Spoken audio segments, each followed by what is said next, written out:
Hi, everyone. Welcome to Becker's 13th annual meeting. Thanks so much for joining us for the virtual program. We're excited to have you join us for today's featured session, Improve Quality of Care and Create Value Through Specialty Pharmacy.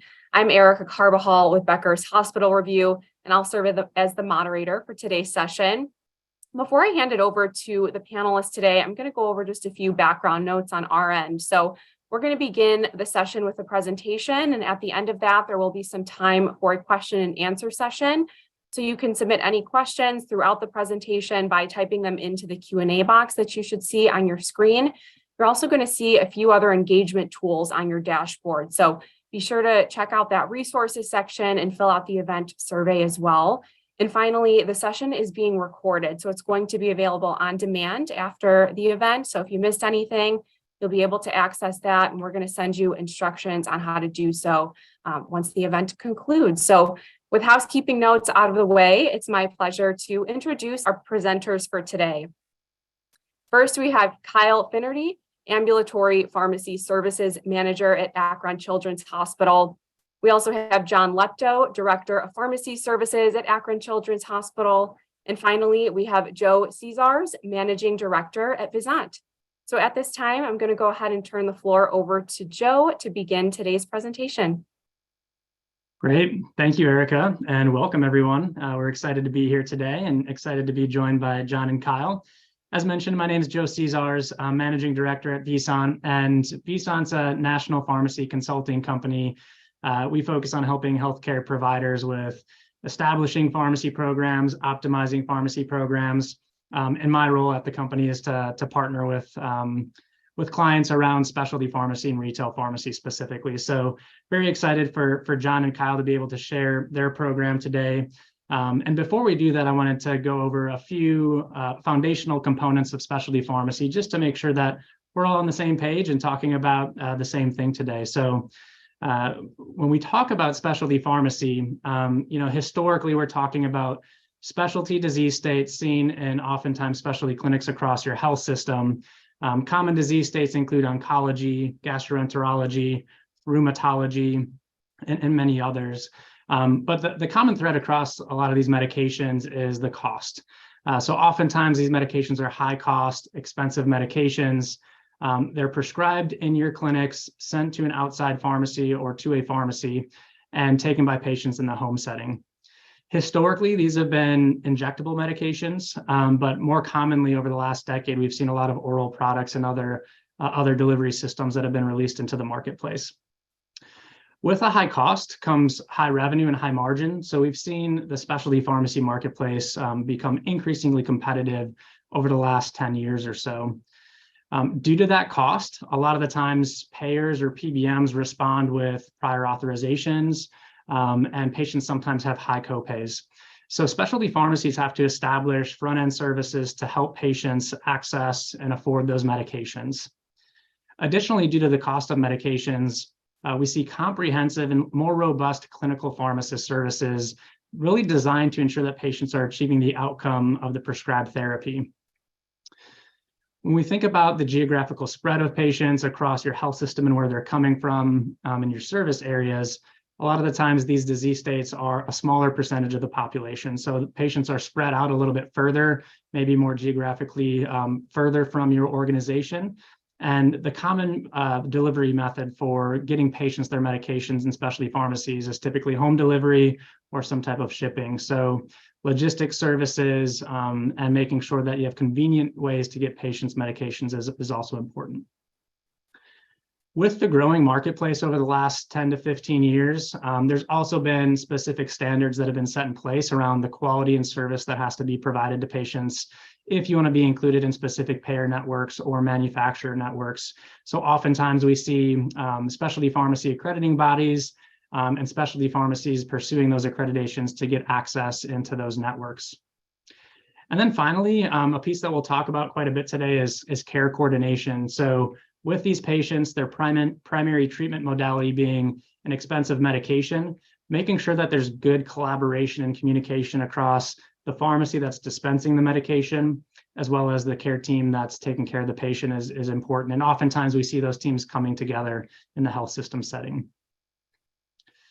So then shifting gears and talking specifically about health system specialty pharmacies and the value that they provide. And also thinking about this from an executive perspective, why might you want to think about, establishing specialty pharmacy services or exploring this within your health system? We see a lot of value when these types of programs are developed, primarily, as I mentioned, around that holistic care for those patients with those complex disease states. Oftentimes, these medications are challenging to take. They maybe have specific delivery devices and maybe require specific monitoring, especially when they're started for patients. So making sure that you're able to take care of that patient from a specialty pharmacy perspective, as well as all the other aspects of care that you're providing to that patient are very important. Next is faster speed to treatment, and this can be very important, especially thinking about certain disease states like oncology, where you maybe want to get patients started on therapy very quickly. In the historic setting or in a lot of health systems that don't have specialty pharmacy services, you look at prior authorizations being done decentrally across clinics by nurses, by PAs, by MAs. And in that type of setting, the workflow is typically, prescriptions written, it's sent to an outside pharmacy, it's e-prescribed. That pharmacy tries to run the prescription through. They realize that it requires a prior authorization, or maybe that pharmacy can't fill that medication. And as a result, that gets bounced back to the clinic. The clinic has to perform a prior authorization and then send it to the pharmacy. And at that point, it's a little bit out of the clinic's hands to know when is the PA approved and if the pharmacy is able to fill the medication or not. With that back and forth, a lot of the times we see up to 2 weeks or maybe even longer for patients to get treatment. And also times where patients just get lost in communication and they actually don't ever fill or pick up their prescription. One of the first steps when we're looking at health systems establishing these programs is to set up a specialty pharmacy centralized prior authorization and access team that's really focused on proactively identifying patients that are going to require those prior authorizations and working those to the point where you can oftentimes get patients on therapy in as little as a day or two. So a very large improvement in actual treatment of patients and the quality of care that they receive. Also, with that centralized prior authorization team, we see more efficiency in the clinics. Instead of your nurses and your PAs taking care of insurance paperwork, they're actually able to take care of patients. And you shift that insurance paperwork to this centralized team that has expertise in navigating the prior authorization and PBM challenges that sometimes come along with these medications. Another thing that's increasing in the health system space is site of care restrictions, where you may have historically been able to provide a medication through a buy and bill fashion on the medical benefit side. But a lot of the times we often see payers, PBMs moving towards white bagging or patients having to bring in medications from outside of the hospital. Not only is this more complicated for you as a health system, but it increases the potential for medication errors as well, as those medications are coming from outside of your standard distribution channels. One of the nice things that we've seen in the marketplace is that organizations that have a specialty pharmacy are able to work with payers and PBMs to say, if you want to shift this medication to the pharmacy benefit for whatever rebate benefit or other, rationale that you have, that's fine. But we have a well-established specialty pharmacy that can fill those medications and that can keep it within the care of our system and reduce some of that complexity that we might have with general patient care. So we've seen that be a valuable benefit for managed care entities to work with their counterparts. And then finally, another important consideration with a specialty pharmacy internal to a health system is the value you can provide to your employee health plan. So if you do have a self-insured employee population, filling those prescriptions internally removes some of the spread that's taken in the marketplace as those prescriptions are filled externally. And it also brings that revenue and margin into your organization, which is really cost to your health plan, and you're able to manage that cost much more thoroughly and to the point that you want to as an organization versus relying on external partners to manage that for you.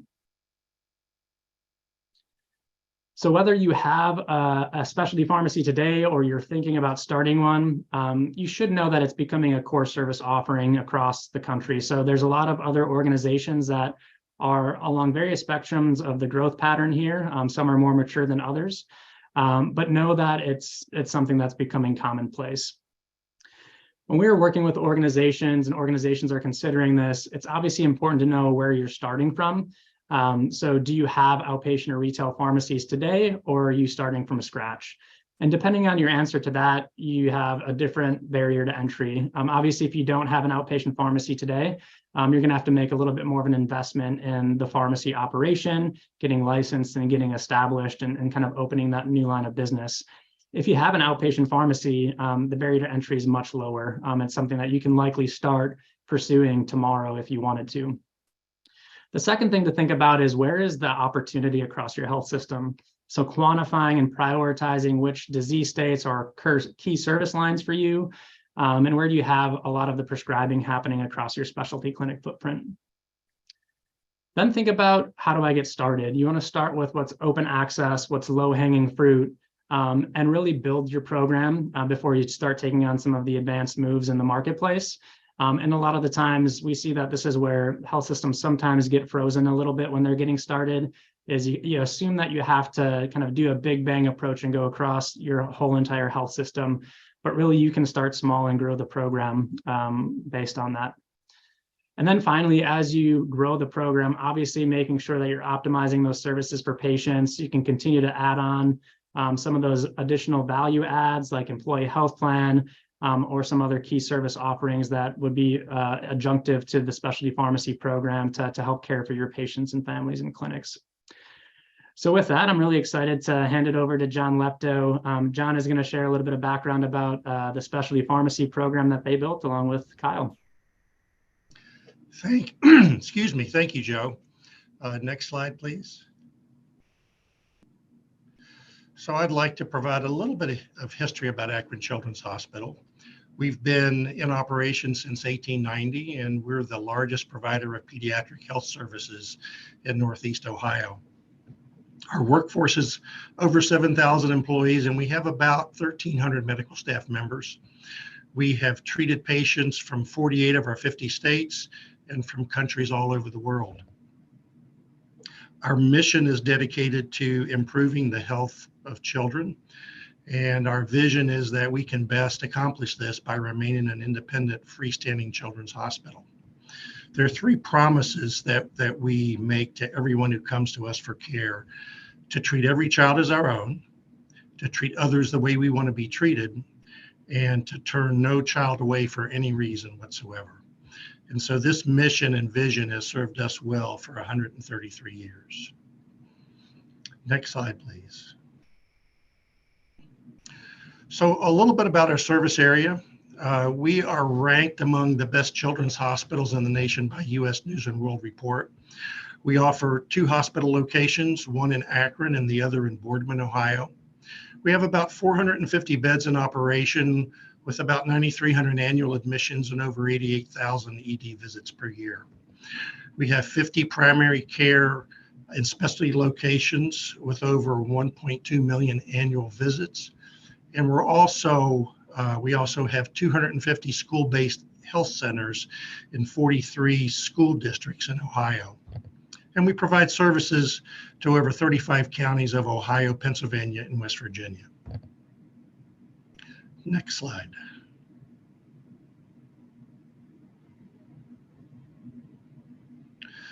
So our journey towards specialty pharmacy started in 2019, and like many others, COVID unexpectedly altered our plans in 2020. We've operated an outpatient pharmacy since 1988, and we decided to use that platform to fulfill our specialty pharmacy needs. To start off, we made several visits to other children's hospitals and decided to pattern our service after the service provided by Nationwide Children's. We approached senior leadership with an outline of our plan, and we were given the approval to begin that project in early 2021. Next slide, please. So our path to success, and we could even retitle this as some of the challenges that we needed to overcome. We needed to finalize our business plan together with, our vice president of pharmacy services, our financial coordinators, key physician and nursing leaders in our subspecialty clinics. And, one of the first things that we realized was that, we needed to find and hire the right person to lead the specialty pharmacy team. And we were very successful with that endeavor. Our staffing plan involved adding one medication access tech, one specialty pharmacist, and one clinical specialist to each of our larger subspecialty clinics.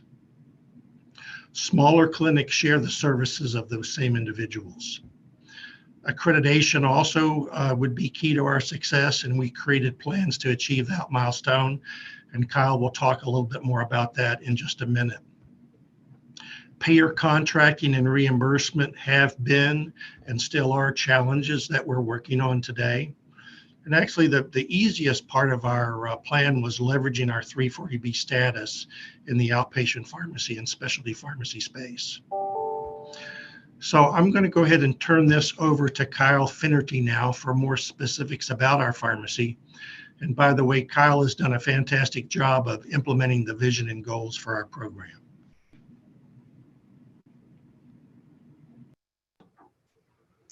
Thanks, John. And again, before I start, I would say that this is our journey through specialty pharmacy. It's very unique to the way that we decided to set up our specialty pharmacy. And as Joe spoke about earlier, depending on the needs of your patient population and the services that you provide your patients, your journey may look similar and it may look completely different too, just depending on what's needed for your institution.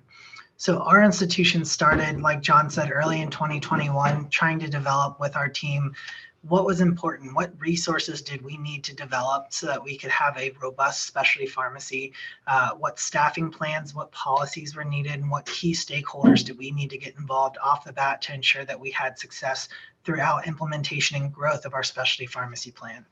So that was really months 1 through 3 is key stakeholder meetings, gathering data, and then meeting with those high volume clinics that we really wanted to make sure that we got on board early on.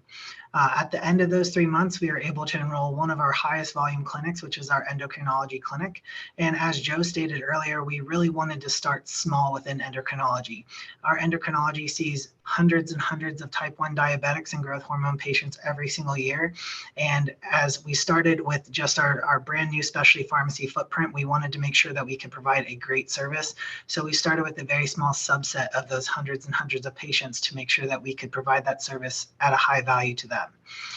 What we also knew is that that would give us the amount of data that we needed to get to the milestone through accreditation with URAC.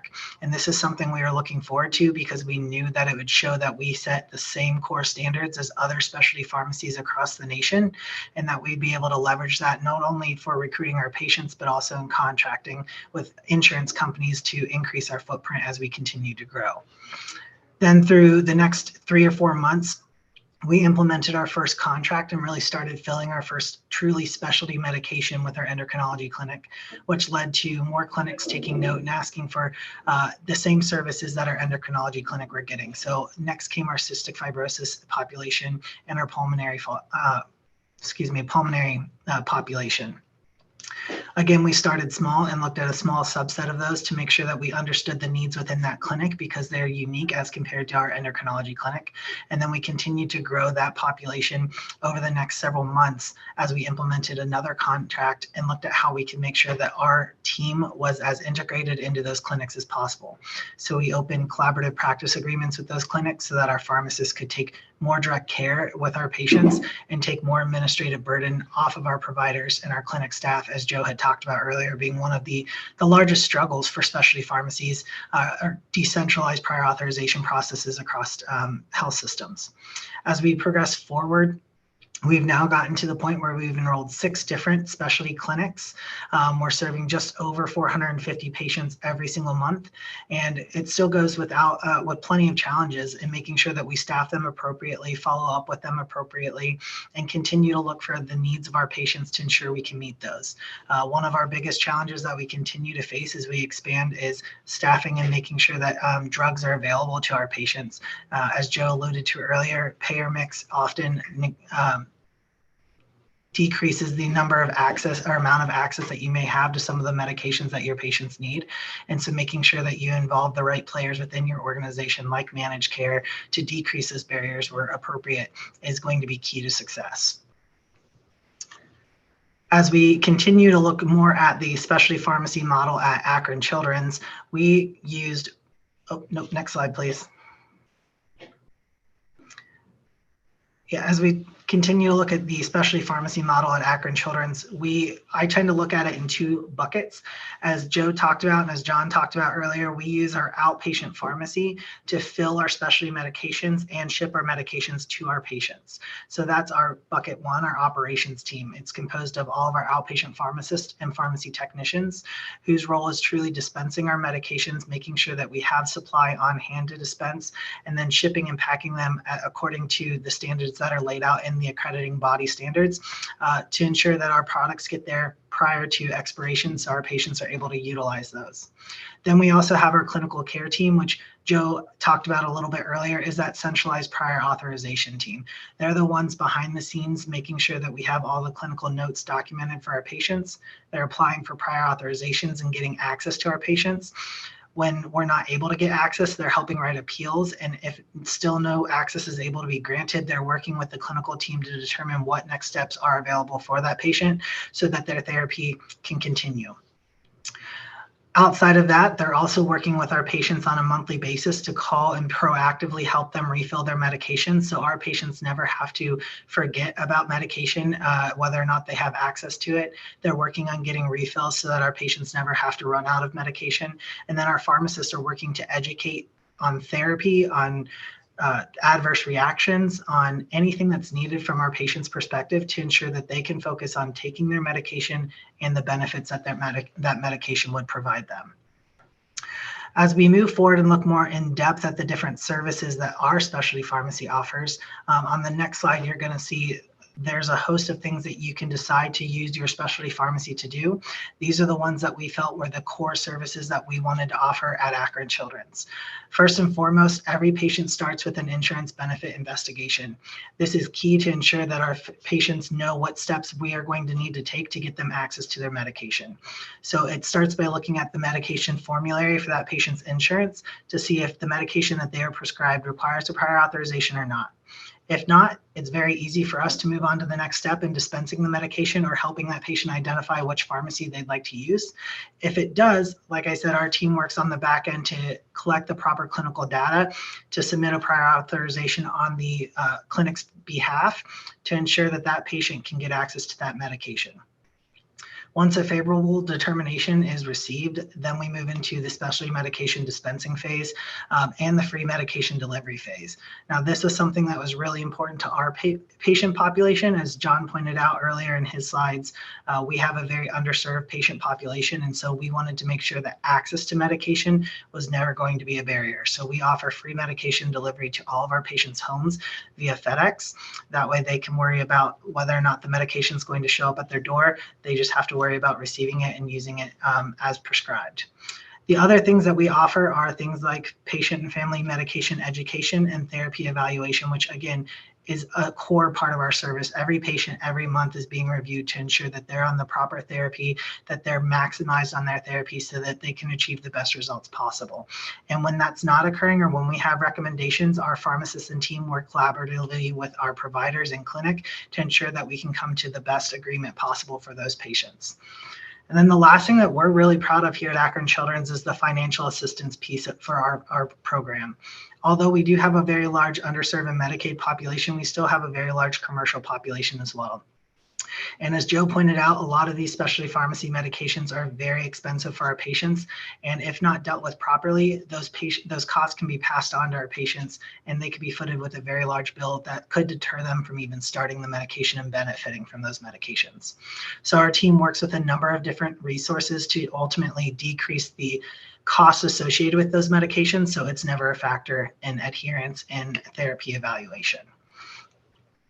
And as we move on to the next slide, it's the statistics that we've been able to see with our program speak volumes to the services that we've been able to provide. And I owe it completely to the team of our specialty pharmacy and outpatient pharmacy groups. They've done truly an outstanding job over the last 2 years at establishing the service and making sure it's a quality service for all of our patients. So as you can see on the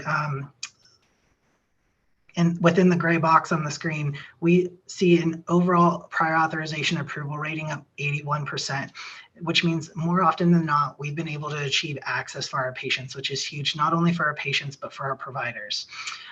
That's also seen in the service that we provide our patients, that they're satisfied with the service based on the patient satisfaction score that we've been able to maintain month over month as we continue to progress in our specialty pharmacy journey. The other things that I'd like to call out is, as Joe had pointed out in his presentation earlier, oftentimes when we look at specialty pharmacy out in the corporate world, patients using those pharmacies can sometimes see an average of 2 to 3 week turnaround time before they can actually gain access to their medication, which can be very detrimental not only to the health of those patients, but and actually having them start the medication once they have access to it. Specialty pharmacies within health systems see usually a faster turnaround time, usually around a week and a half. We're even more proud that we're able to offer our patients less than a 3-day turnaround. So within usually 2.5 days, our patients have access to medication and are able to get that medication shipped directly to their home so they can start therapy and start their path to better health. And like I said, that last piece there, financial assistance, we're very excited over the last just under 2 years now to be able to have provided over $50,000 worth of financial assistance to our patients, which is absolutely incredible to ensure that our patients, like I said, have access to that medication and that cost is never an issue. The other statistics that we'll show as we move forward is with our outpatient pharmacy, as John said, it's been in operation for a number of years. Prior to implementation of the specialty pharmacy, though, it was seen as a money loser for the organization. Now, after we implemented the specialty pharmacy, within 4 months, we saw that money loser become a money win for the organization, which was an amazing financial turnaround for our team. The other big thing is with our initial investment that we invested into specialty pharmacy, we were able to recoup that initial investment within a year. So again, a very strong financial investment for our organization and an even better financial investment for our patients. And then as I wrap up and we look at the next steps for specialty pharmacy, I would really say that specialty pharmacy for Akron Children's acted as a springboard for where we can go next. It's opened up the opportunity for us to expand into other clinics and offer the service not only to our specialty patients, but also all of our patients to centralize that prior authorization process and that access process to everyone within our health system.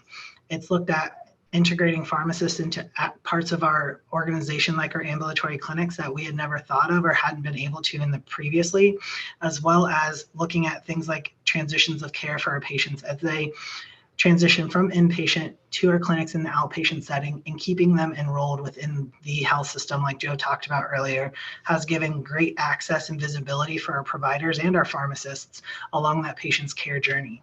And then as Joe talked about earlier, again, we continue to look at whether or not it makes sense for our employee health plans to move internally into Akron Children's so that we can capture that benefit for our patients, but also our employees as we continue to move forward. So like I said, in summary, I would say that specialty pharmacy not only has been a great opportunity for our health system, but has opened a lot of doors for us to continue to expand our pharmacy practice within our health system. And with that, I will turn it back over to Joe. Great. Thank you, Kyle and John. I just wanted to take a moment and reflect upon, some of the metrics that Kyle shared, and just wonderful to see that type of care being provided to patients and the benefits to your organization. And, we don't see metrics that good everywhere, but we see a common thread as far as health systems internalize these programs and take these services on themselves. It's really one of the few programs these days that's a win-win-win for the organization and patients, and see a lot of value. Obviously, you can see the impact to patient care and the quality of care and the satisfaction that patients receive from the program. You can see the benefit to the clinics with the reduced, prior authorization workload, and having to navigate and try to assist patients through this process really gives them the focus to take care of patients and do what they went to school to do. And then finally, just the benefits to the organization, not only from providing that holistic care and better coordination across the system, but also financially being a new revenue stream for organizations and helping to stabilize and improve what can be hard financial times right now. So kudos to John and Kyle for the strong program that they've developed. And in summary, before we move on to the question and answers section, I did want to highlight, the 5 key areas, key steps that we typically see successful health system-based specialty pharmacies take. The first one is nothing novel, involving the key stakeholders. As John and Kyle talked through, really making sure that people are aware that you're starting this program, because you're likely going to have to rely on them at some point in the first 6 to 12 months to assist you with with navigating the marketplace or with navigating some of the accreditation needs. So folks like managed care, legal, your IT and tech services, your compliance and accreditation teams, they may not be heavily involved right away, but making sure that they're aware that this is a program that's starting and you're likely going to be reaching out to them for some help along the way is important. Additionally, I always frame this up as, starting pragmatically and thinking about where you have access and focusing on what I refer to as the 3 Ps. So the first one is access to the prescription. Obviously, in a health system environment, you have access to that prescription. It's from your care providers in the clinics, right? So you already have a leg up on the competition.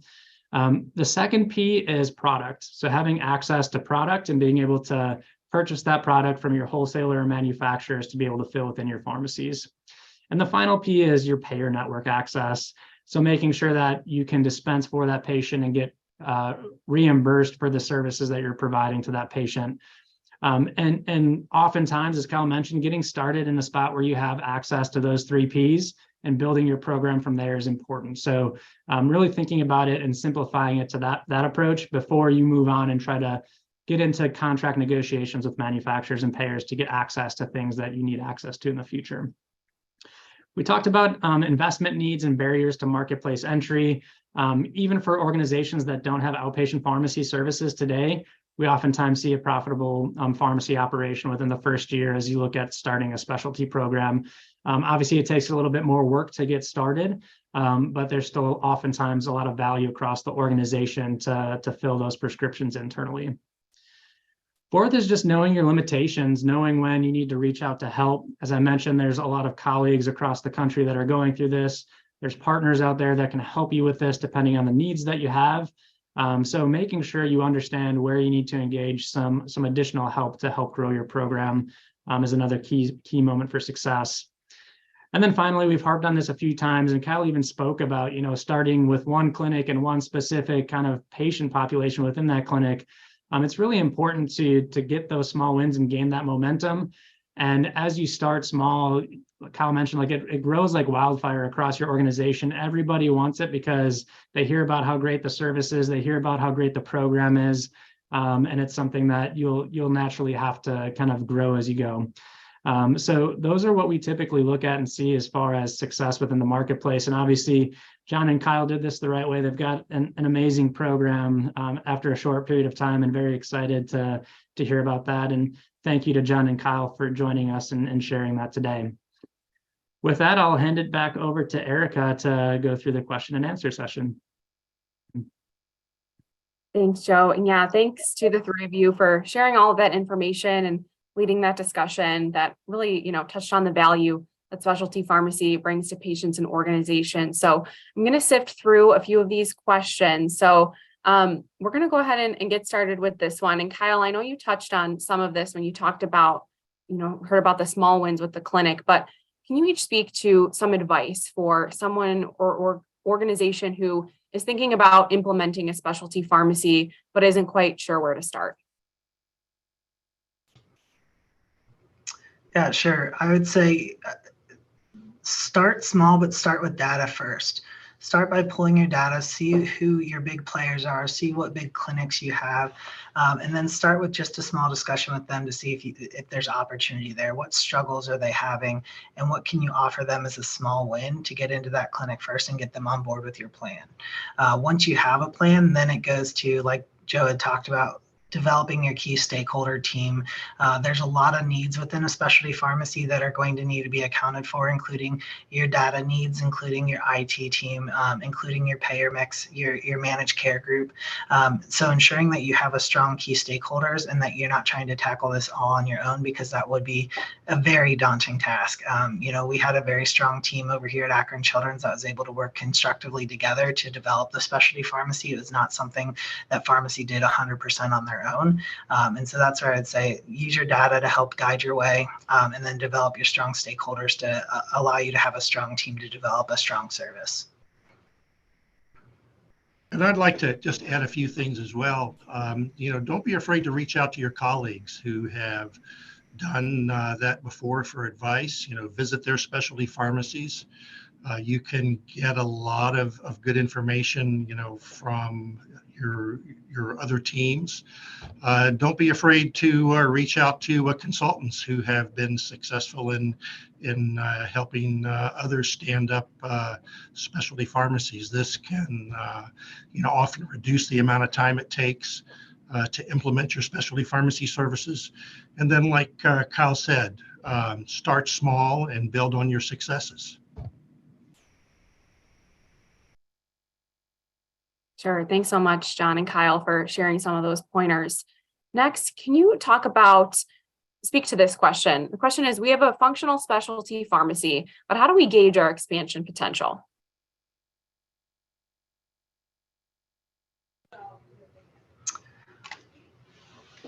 I'm going to move back to data again. I don't want to harp on data, but I think data is so important in making sure that you can leverage specialty pharmacy and turn it into something that helps bring value to your organization. So if you have a specialty pharmacy already, return to the data and look at, where are their big money makers, and not necessarily is there a ton of volume, right? Some of our clinics are not high volume clinics, but the drug mix that are in those clinics are large revenue generators for the organization.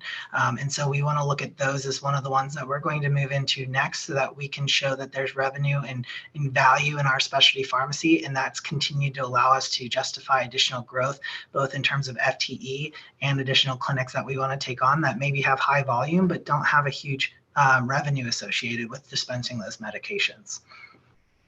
Yeah, and I think just to add on to what Kyle shared too, what we see as well, if you have an established program and you're looking to optimize, there's two things you can do, right? One is looking at how do you recruit more patients out of the clinics that you're already enrolled in your program. So kind of moving the needle on capture rate for existing clinics. And then the second is, like Kyle's mentioning, moving into new clinics or new service lines. And in order to do that, you need data. You need to be able to see what's being prescribed, what are you capturing today. And then a lot of times it comes down to determining, what's locked out to payers, what's locked out to manufacturers. Take that away and look at what do you have access to. And obviously you want to know, where are the important manufacturers that you maybe want to try to get LDD access to, where are the important payers that are maybe driving some of those restrictions that you could work with to get into network, and collaborate with them on that. But really using that data to drive that decision-making process, knowing, is the lower hanging fruit to recruit more business out of our enrolled clinics, or is it to go to new clinics, or is it to move some of those barriers on the marketplace side? Absolutely. Sounds like using data to guide growth decisions here is really key. Well, that's all the time that we have for today. I want to thank all of our attendees and John, Joe, and Kyle for leading this discussion. And to our attendees who joined us, just thanks again for being part of Becker's 13th annual meeting.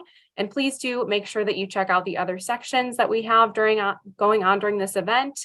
And please let us know if you have any feedback, questions, or comments. Thanks again for joining us, and we look forward to seeing you at future events.